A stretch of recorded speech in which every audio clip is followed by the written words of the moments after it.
All right. So good morning, everybody. The Department of Can I start? Okay. The Department of Pediatrics remains deeply committed to leadership in pediatric healthcare, education, and discovery. Our mission depends on cultivating an environment where all faculty, staff, and trainees are valued and empowered to thrive, especially our female colleagues, whose contributions continue to shape the future of pediatric medicine. The Advancing Women in Pediatric Medicine and Science Award honors individuals who demonstrate exceptional dedication to advancing women in pediatric medicine within the University of Pittsburgh School of Medicine's Department of Pediatrics, and for these prior awardees, even nationally. I'm absolutely thrilled to announce the 2025 recipient of this award, Dr. Jackie Kreutzer.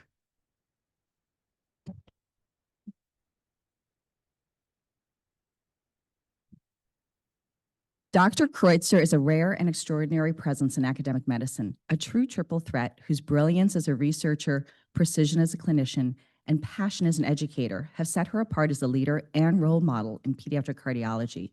She is a professor of pediatrics with tenure at the University of Pittsburgh School of Medicine and a nationally and internationally recognized leader in pediatric interventional cardiology. As Division Director of Pediatric Cardiology and co-director of the Heart Institute at UPMC Children's Hospital of Pittsburgh, she has built one of the top cardiology divisions in the country and holds the Peter and Ada Rawson Endowed Chair in Pediatric Cardiology. Her legacy includes groundbreaking innovation, tireless mentorship, and a deep commitment to excellence in clinical care, research, and education. She has trained generations of fellows, many of whom are now leaders in their field, and has been a sought-after speaker for national lectures on the history and role of women in pediatric medicine. In 2023, she was honored with the American Heart Association's Council on Clinical Cardiology Women in Cardiology Mentoring Award. Dr. Kreutzer's compassion, talent, and unwavering dedication to her patients, colleagues, and the advancement of women in science make her a truly deserving recipient of this award. Please join me in congratulating Dr. Jackie Kreutzer.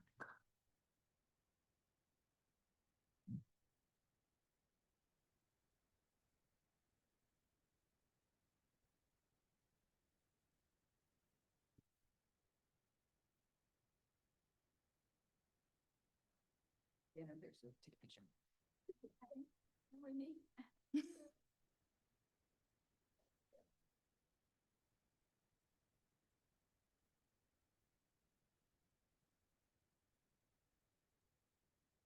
Thank you.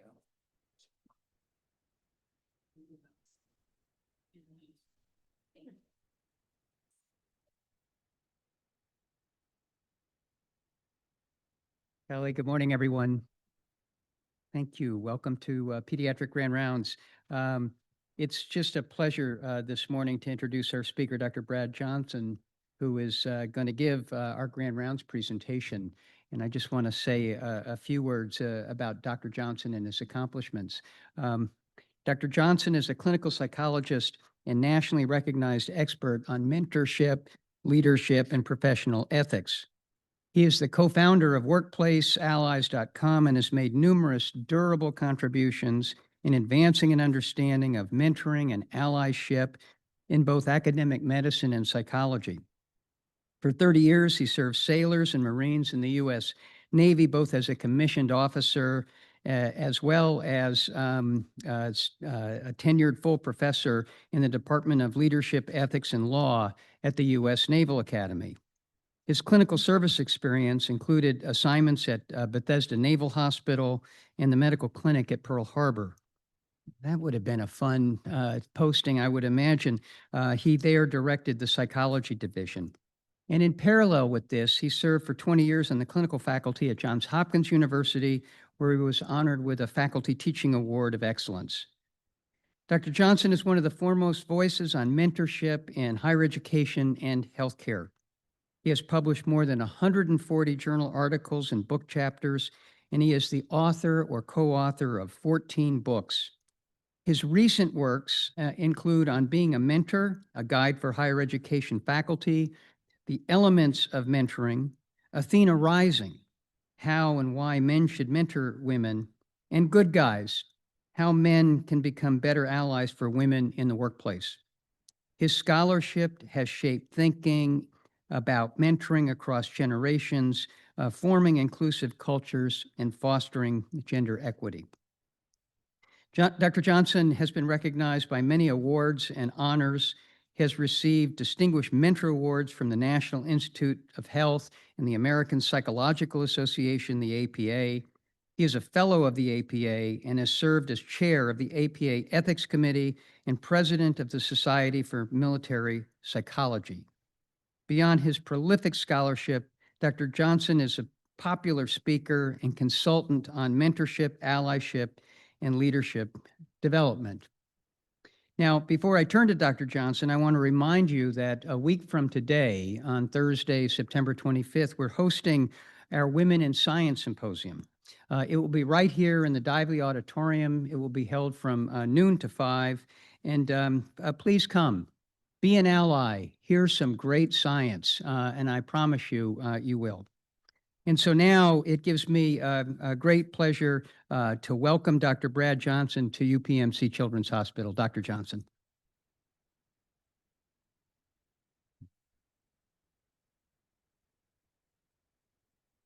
All right. Well, what a delight to be with all of you here today. Thanks for including me. I do want to just point out one obvious thing. When you think about a speaker on gender and fairness and inclusion, you usually think of someone like me, someone who looks like me.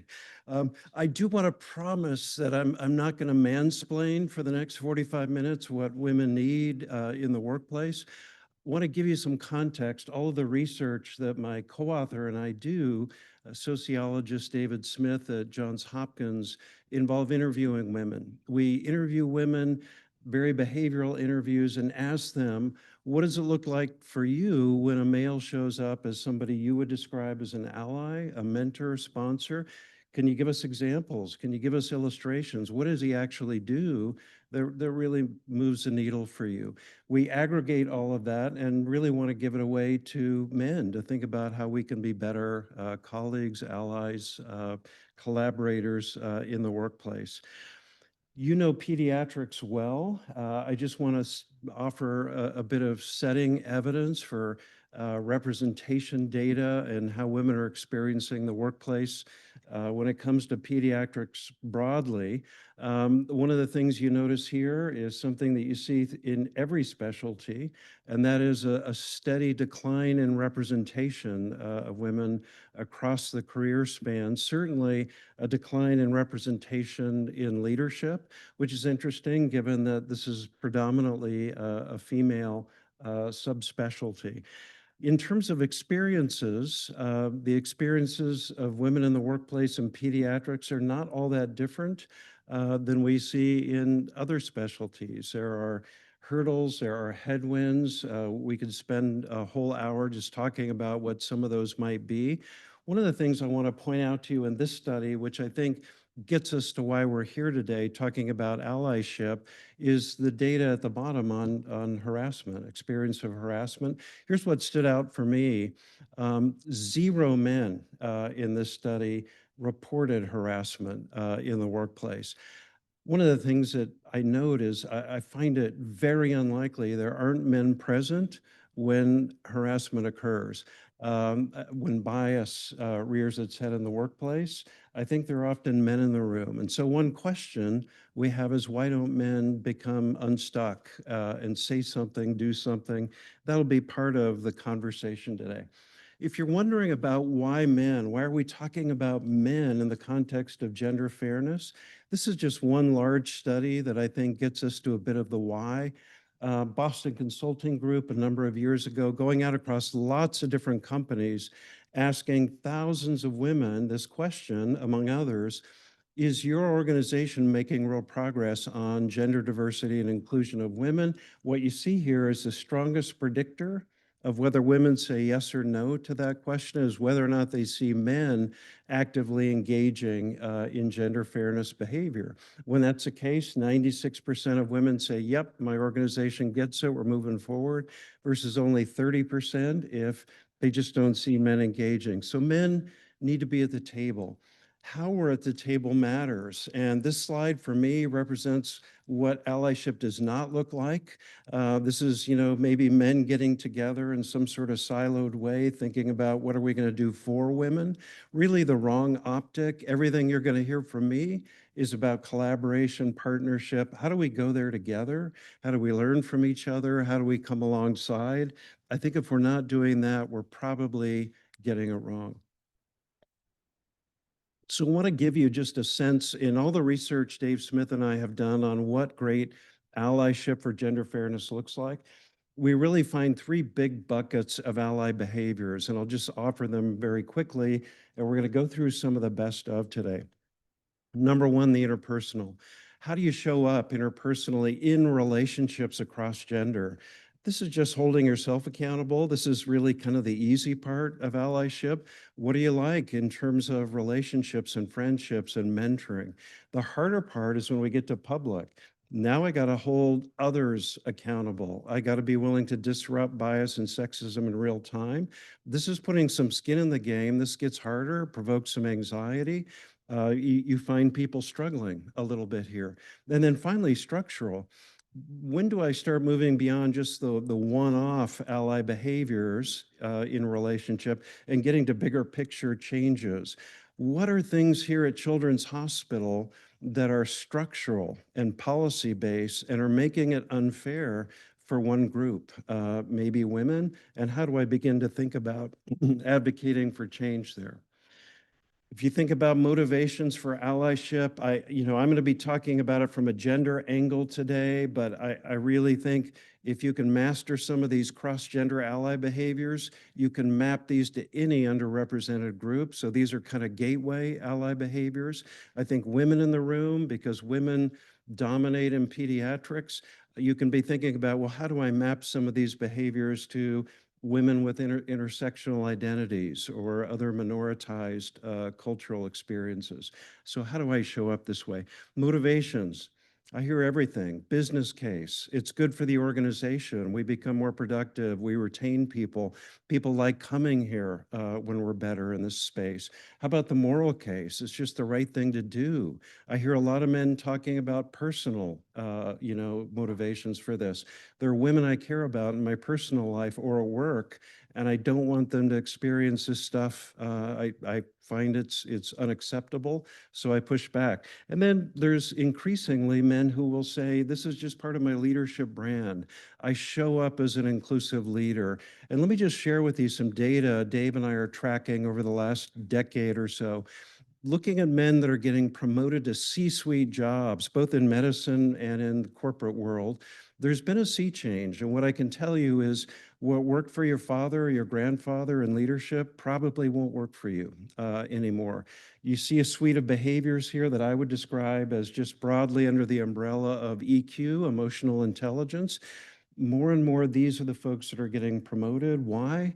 These are the folks we want to work for. These are the people we want to work with.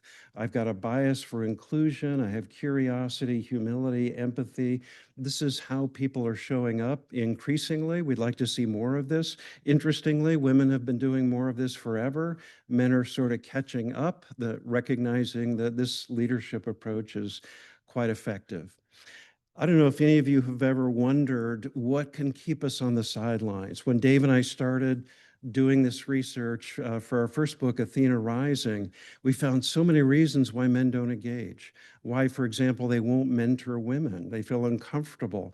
And it includes everything from anxiety, don't want to step in it, don't want to say the wrong thing, to maybe fear of rumors or gossip. If I start mentoring a younger woman, will people talk? Maybe I've got implicit bias, right? I see her as nice, but I don't see her as future leadership material. And if that's going on for me, maybe I'm not offering sponsorship and mentoring. And then we have to mention Me Too, right? Me Too comes along, data from Lean In and Bloomberg after Me Too showing about 60% of men were saying, it's just too risky to mentor women. I'm not going to do that anymore. I think we have to really revisit Me Too. I feel like I spent a lot of time reminding men what Me Too was about. Pretty straightforward. Women would love to come to work and not be assaulted or harassed. Really low bar for men to get over. But you may hear some of the false narratives. Women are dangerous or scary. They make false narratives. If you hear this, I think it's an opportunity to push back. There's simply no evidence for this. And as a clinical psychologist, let me just remind you, if you've got anxiety about anything, you only have one option in terms of treatment. It's called exposure therapy. More engagement, more coffee, more mentoring, more conversation. That's the only way you begin to overcome that discomfort. I will just share, because it's kind of fun research. I sometimes hear from men, I would mentor more women, but what if she was attractive? Wouldn't that be awkward? And I kind of shake my head and think, not really. But there's a stream of research that can be helpful, I think, for those men. It's called perceived mutual attraction. In social psych, they'll go into your workplace, they'll give you an anonymous survey and ask you to rate how attractive do you find everybody you work with. And then there's another column where you anonymously rate, well, to what extent do I think each of those people might be attracted to me? And it turns out one gender consistently overestimates that second column. Guessing you know which one. Yeah. So message to men, she's not that into you anyway. So keep it professional. I want to just talk about this, and this is not just related to pediatrics. This is broadly across medicine. I find this kind of stunning to think about. It's not necessarily unusual across professions, but it's striking in medicine. You have a really leaky pipeline when it comes to women progressing and staying in their careers in medicine. You look at full professors, or you look at full-time faculty rather, across the age span, you just see a steady decline. One of the ingredients, I'm about to jump in and share best practices for mentoring and allyship in the workplace. Before we get there, I think we have to address this. Here we are, the year 2025. Lots of research on dual career heterosexual couples, both working full time.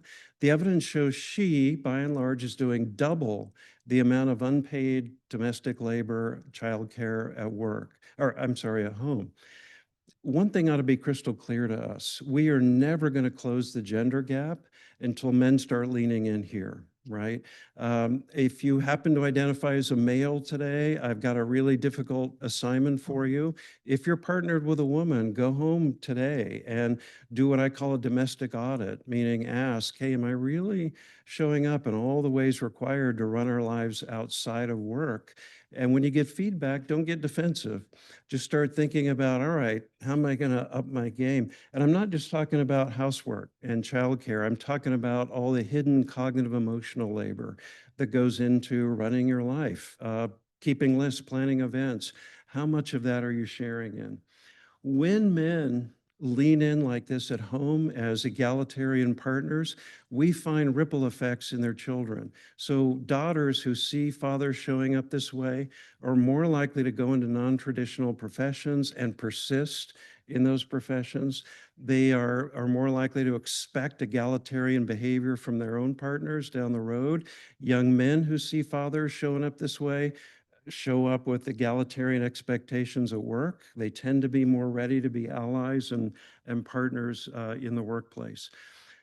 Those of you in leadership, I'm going to call you out for a minute, and I've got a question for you. Do you normalize caregiving in the workplace? Meaning, when you have an obligation with family, when you have a work-life thing, do you do this? Do you sneak out the side door, hush, hush, or are you loud and proud about leaving? Do you normalize this? Do you take your full leave when you have the opportunity to do that? Do you tell people you're doing it? Do you say, I can't be at that meeting, I have an obligation with a child? If senior leaders, by and large men, aren't doing this loudly, I think it's a real missed opportunity to normalize caregiving and work life in the workplace. Okay, with all of that as preamble, let's dive into some of the best of, and I'm going to start with the interpersonal. This is how I show up relationally, how I can be better in my relationships across gender or across any difference. Let's start here. Do you self-educate? I appreciate all of you coming today. Here's a way to self-educate a bit. Do you read Do you look at evidence on gendered headwinds in the workplace? Do you listen to podcasts? And then after you've done the self-educating, then do you go to some of your trusted colleagues and just ask curious questions? I call this the ask to ask, for example. Hey, I was reading about some of the things women in medicine are dealing with that are gendered, and I wonder if any of this might be going on here in our department, and would you feel comfortable sharing that with me? Ask to ask, let her decide if she wants to share that. But I think this is how you get better. This is how you learn about what people who don't identify like you might be experiencing. You self-educate and then do the ask to ask. I'm going to give you just two pieces of gender intelligence that come from recent research, just as one example of all the research out there that you can learn to be better. How about the Babel phenomenon? We find that people who talk first and talk more in meetings tend to be rated later as better leaders. Guess who talks first and more? Men. Women, if you look at creativity and IQ, it's rather evenly distributed across gender. So if women in those meetings aren't talking, aren't having their ideas pulled in, we're missing out on some of the best we have. In terms of ideas and contributions. So I want to be aware of this. I want to notice who's not talking, who are we not hearing from, and how might we be missing out? How about ambitious women? These are women who rock it in the workplace, women who are outperforming their peers. Guess what happens to them? They get undercut, right? There was just a big study called the Tallest Poppy study looking at women who outperform their peers. They get undermined by both men and women. So as an ally, an aspiring ally, do I notice this? Do I see women who are doing really well, outperforming, and then make sure I've got their back, especially when I hear disparaging things said about them, perhaps when they're not even in the room? What an opportunity to show up as an ally. Before I show this, I should just ask you, any idea what the number one thing women told us across all of our research they wish men would do more of? Yeah, more of? It's this, listen. I think I was shocked at how bad men are at listening. I didn't realize this until I heard it person after person after person. Women told us, could you just listen generously and spaciously, not with the intent to fix me or fix my problem, but just listen. I would like you to hear my perspective, be a sounding board, but just be a generous listener. Not a heavy lift, but we got to be aware of this. How about assumptions? We got to interview Janet Petro, you see here, when she was director of the Kennedy Space Center, and she raved about her mentor, Robert Lightfoot. And we got an interview with him because she nominated him when he was director of NASA. And he was surprisingly humble. He said, gentlemen, let me just tell you where I got it wrong in relationships with women earlier in my career. I would assume what they wanted or didn't want it. He said, here's an example. I was on a search committee for a key position at NASA. By far, our top candidate was a woman. In that final meeting around the table before we decided to offer the job, I wanted to show how gender savvy I was. So I said, this job involves a lot of travel. She just had a baby. I don't know. And he said, fortunately, a woman was sitting across from me with daggers coming from her eyes. She said, Robert, I think she knows the job involves travel. I'm certain she knows she had a baby. So how about if she's our candidate, you don't decide for her if this is the right job or the right time? And he said that was such an epiphany moment for me, but it just seems so obvious now. I had to get that feedback to be better about checking my assumptions. Speaking of feedback, how do you do when you get feedback? If you're an aspiring ally, it's going to be really helpful as people begin to trust you. They're going to give you feedback. Hey, Brad, when you said that in the meeting today, no, don't do that. I need the feedback, but the question is, how do I respond, right? Am I defensive? It's easy to get defensive when you first get feedback. Or do you say something like this to welcome it? I guarantee you, if you show up this way, you're going to get more of the feedback you need to be better in the workplace. The opposite of this is something we heard a lot in our research, the gaslighting phenomenon. These are women who would tell us over and over again something would happen, sexism, bias, maybe some verbal harassment. She shares it with a male colleague. First thing out of his mouth is something like this. Whether he intends it or not, the effect of this is to make her question her sanity, believe she's blowing it out of proportion. Quite different. Just to start with, I believe you. Could you tell me more about what happened? And then I know you don't need me to rescue you, but how could I collaborate with you so this doesn't continue to be part of your experience here? Really different response, but I've got to check myself when I'm tempted to respond with one of these things. How much time do you spend paying attention to what's going on in meetings? These can be in person, these can be virtual. Do you notice the vibe in the room? Do you notice who's contributing? Who got the invite? Who was included? Who should be there but didn't even get invited? Who's getting interrupted 3 times more than somebody else, typically a woman? Who's having their ideas valued and who's having their ideas stolen, like you see in the cartoon here? I have to tell you, I was utterly unaware of this phenomenon until we began doing this research. And we heard so many stories from women. And I'm just going to ask for a show of hands in the room. How many of you, if you identify as a woman, how many of you have been in a meeting, offered a great idea, and everyone's like, meh. And then, maybe 15 minutes later, some guy says kind of the same thing. And everyone's like, wow, great idea. Happen. Okay. I see a number of hands. Men, this doesn't happen to us very often. It's much more rare. We're often not the target of this. By the way, it happens so often for women. There is language for this. They call it bro-appropriation or heap-eating or imitating. But it just goes to show you how common and ubiquitous it is. Now that I have heard about this, guess what? I see it happening. I see it happening all the time in meetings. Now I've got the opportunity to say something or disrupt it or notice it. But if I don't see it, it's going to be really tough for me to show up. How about mentoring and sponsoring? I hear from a lot of men that this is a little anxiety. If I'm not formally paired with a woman, I'm just not sure what the conversation sounds like. How do I offer that? I don't want it to be weird, so I just stay on the sidelines. Missed opportunity. Let me just, I don't think this needs to be that hard, so let me just demo it a couple of ways. So, Sylvia, can I just use you as my, let me just try it this way, right? Sylvia, I'd like to mentor you. How does that land? Okay.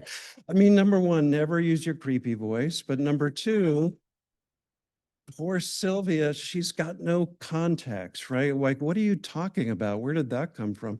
Let me try it differently. Sylvia, I saw you give that talk last week, and I was thinking, wow, we're lucky to have you on board here. I was thinking, I hope we can keep you here at Children's. If you ever want to drop by, I've got an open door and want to just talk about next steps in your career, I'd be happy to do that. Way better. Way better.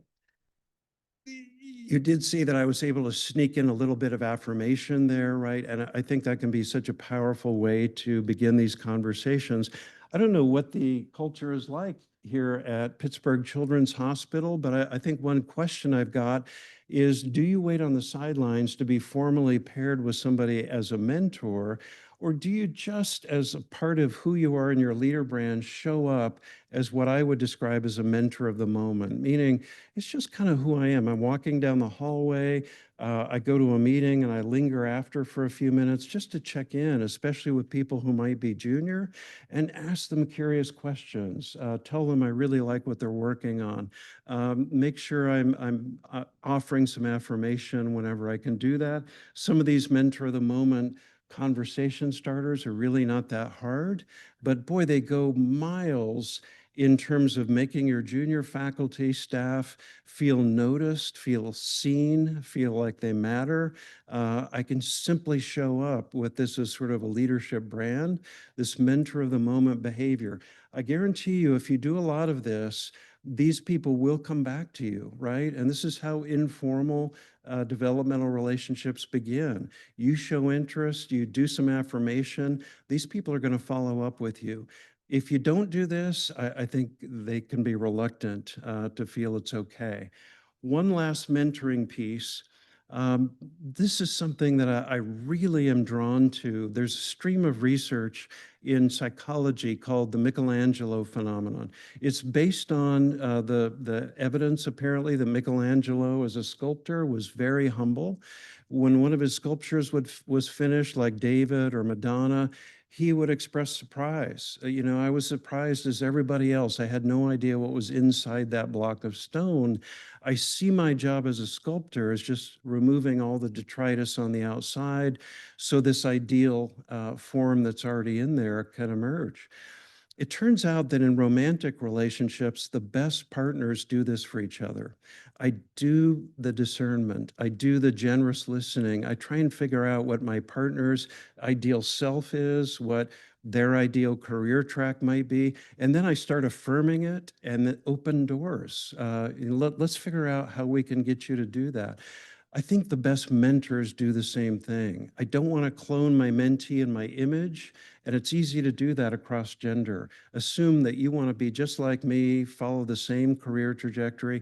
Very different to do this generous listening and discernment so that you can open the right doors and sponsor them in a way that really fits. Okay, let's get into the hard part. Disruption, public allyship. This is what I think makes us feel a little bit anxious, but we've got to do it. Let me just throw out a scenario. You're in a meeting, it's a couple of guys perhaps here at Children's having a sidebar convo before the meeting begins. One of them says, why don't we have more senior women faculty here or more women in executive leadership? The other guy immediately says, oh, I know why. Women just don't want to work that hard. Boom, there it is, just landed. You heard it, other people heard it. Just ask yourself quickly, what would you be likely to do? Think about that for a moment. And now let me tell you what the research shows we're all likely to do. Nothing.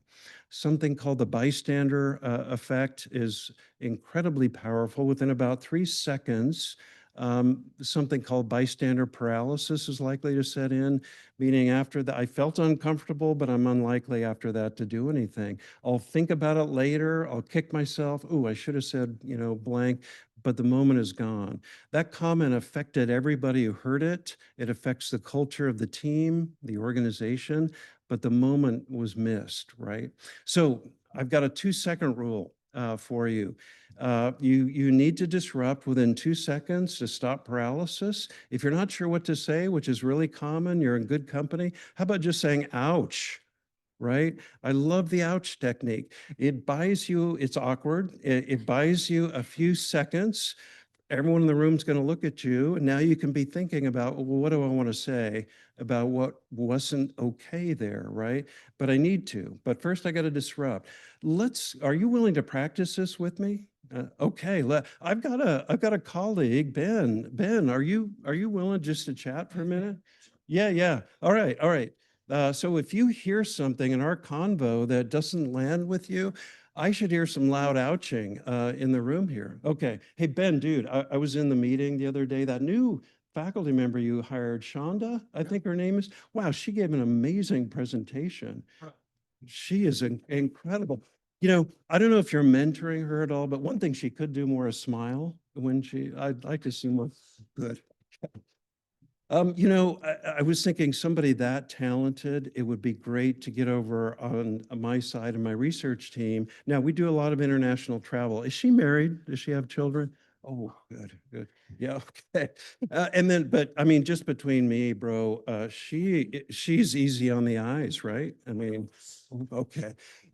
I could have heard louder ouching, but that'll pass. Okay. And I just wanted you to note, Ben was just a Confederate. He did not agree to do this. I put him, thank you. Yeah, I appreciate it.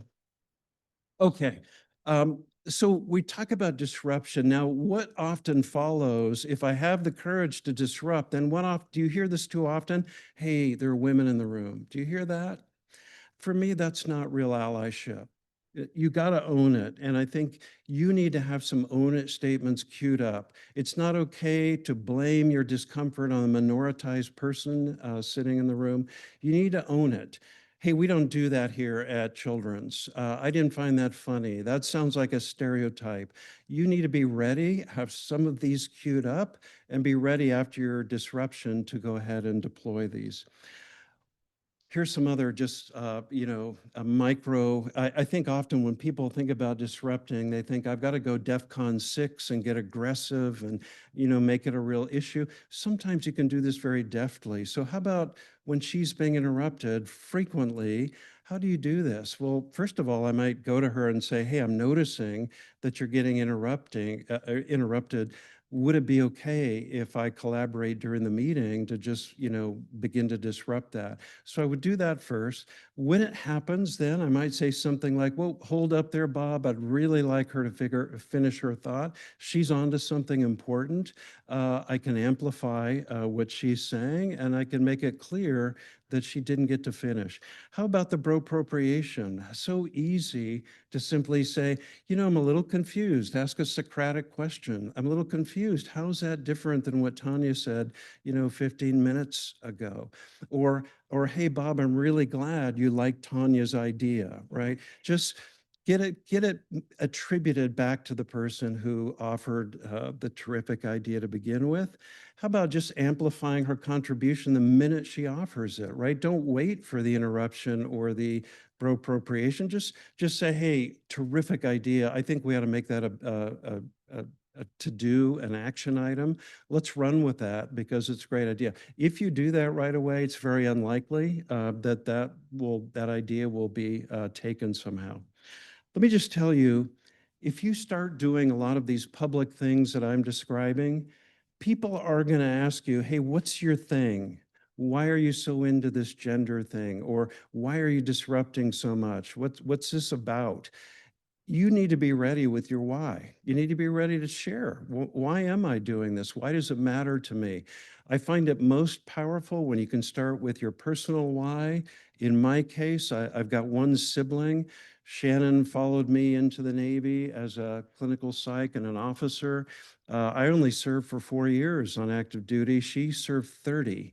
And I can tell you over 30 years, I had multiple conversations with her almost weekly where I would hear about things she encountered in a parallel career track that I never did. No one ever told me to smile more. No one ever told me that when I give them feedback, I'm abrasive or emasculating. This was just a constant stream. So personal case, but then I want to weave it into the business, right? You better be ready to talk about, here's my personal why, but this is why it matters for us at Children's. Let me just tell you what the evidence shows about when we get good at inclusion, when we don't have high attrition of women, when we have gender diversity on teams that are making decisions, we just make better choices. So it's good for our organization as well. I want to say something about this, and I realize this can be touchy. Lawyers often don't like us talking about this, but I think we have to because it perpetuates gender inequity around pay and advancement and opportunity. I want to give you an example to illustrate transparency. I got to interview Hideko Serra, a dean at a university in California. She said, I got hired at the same time as a male colleague. We were good friends. We produced almost identical CVs in terms of productivity. Our teaching evals were almost identical. We then were asked to share a dean position for 5 years. That went really well. At the end of that, the president of the institution asked us to schedule meetings individually with him so that he could renegotiate our salary, bump it up a little bit as we returned to the faculty to thank us, for our service. Her male faculty member found out when her meeting with the president was and deliberately scheduled his for the day before. He came directly from that meeting to her office, handed her a piece of paper and said, Hideko, this is what the president just offered me. I want you to see this because I have a feeling that as a woman and a person of color, you're going to get lowballed. And sure enough, she goes in the next day, gets offered far less than he did, was able to share that number. The president blinked and immediately raised her salary offer. But I think for me, that as an ally was putting some skin in the game around transparency. I'm not going to abide secrecy. I'm going to share my salary. I'm going to share upcoming promotion opportunities. I'm going to make sure things are transparent. How about loud sponsorship? Another crucial part of public allyship. I want to just share our interview with Sheryl Sandberg recently of Meta. She said, you know, my first job out of college, I was a primary assistant to the Secretary of the US Treasury. Everywhere we went on the world stage, he would introduce me to each new world leader. He would rave about me. He would go on for a couple of minutes. This is Sheryl Sandberg. She's a rock star. Graduated #1 in economics from Harvard. I couldn't do my job without her. He would just go on and on. She pulled him aside and said, Larry, stop. It's embarrassing. He said, Cheryl, this is how your career launches, right? This is sponsorship. You've got to let me do this for you. You've got to get more comfortable. And sure enough, she has gone on to do great things. Sponsorship. Are you her loud raving fan? Are you talking about her even when she's not in the room to hear you do that? If you're not, it may be a real missed opportunity to get talented people promoted. How about in the typical meeting you're in? I just have to share with you, when I'm in a random meeting looking the way I do, even if I have no subject matter expertise, people often look at me or someone like me and assume that we'll talk first, right? We're going to kick off the meeting. And I may have zero to say about this because I'm not the authority. So what an opportunity just to hand the mic to the person who should be talking, decenter, step away from the limelight. You know, I'd be happy to share my thoughts, but Tanya here is the one who really knows about this. I want to hear her thoughts. She should be sharing about this. So think about decentering opportunities. Last part of allyship, and I'll just share a couple strategies with you. Work life. We talked about the attrition of women from medicine over the course of their careers. How do you think structurally about how you're doing things here at Children that may make it hard for caregivers? Are there things that you could do here at Children's that would totally change the game and level the playing field for people who provide care? Talking about any parent, I'm talking about people that have elderly parents or family members they might be caring for, special needs children. How do you do that here? And we looked at the data showing women are disproportionately caregiving, domestic labor. So what could Children's do structurally that would begin to address this? I heard at dinner last night that childcare is a big issue across Pittsburgh. It certainly affects everybody working here. I see more and more organizations getting really creative about childcare vouchers, about in-house childcare centers of some sort. Here, now we're getting to structural change. How do we do paid leave? Is it equivalent for both parents so that he can be home carrying the burden just as long as she might be? These are ways we begin to normalize caregiving and change the landscape. How about leadership? Um, lots of research, lots of research on leadership and bias that creeps in performance evaluations. How do you do performance evaluations? When we do it subjectively, when there's an opportunity to give narrative feedback about somebody's leadership potential, often here's where you see bias creep in. At the Naval Academy, we reviewed 10,000 narrative performance ratings on leadership. And guess what some of the top words, any idea what the top word for women was? Compassionate, right? Compassionate's not a bad thing, right? I'd like to be considered compassionate. What do you think the #1 word for men was? Analytical, right? If you have a job opening and you can only hire one person, are you going to hire the analytical or the compassionate? Or are you going to give that person a raise more? Yes, the evidence shows that the words that get ascribed to male leadership tend to lead to more raises, more promotions, more advancement. Women, not so much. So am I paying attention to this? Am I paying attention to how we do evaluations of leadership? And am I looking for bias that might creep in? Finally, I've been talking to you all of this time about being a better ally. Let me just tell you, don't call yourself one. Don't do that. Don't self-label. Don't call yourself somebody's mentor, unless you're formally paired with them in a program, perhaps. Think about just showing up and doing the work. I want to show up. I want to be better. I want to be thoughtful on the interpersonal, the public, and the structural domains. And then if somebody labels me an ally to them, great, feel great about that. But don't believe that you're an ally to all people in that group. Be humble in this work. Really important that we do this. Um, all right. I think I've talked enough. So I think, we have maybe 12 minutes or so for some Q&A. So yeah, what's on your mind, or what didn't I get to cover, or what can I share with you or amplify?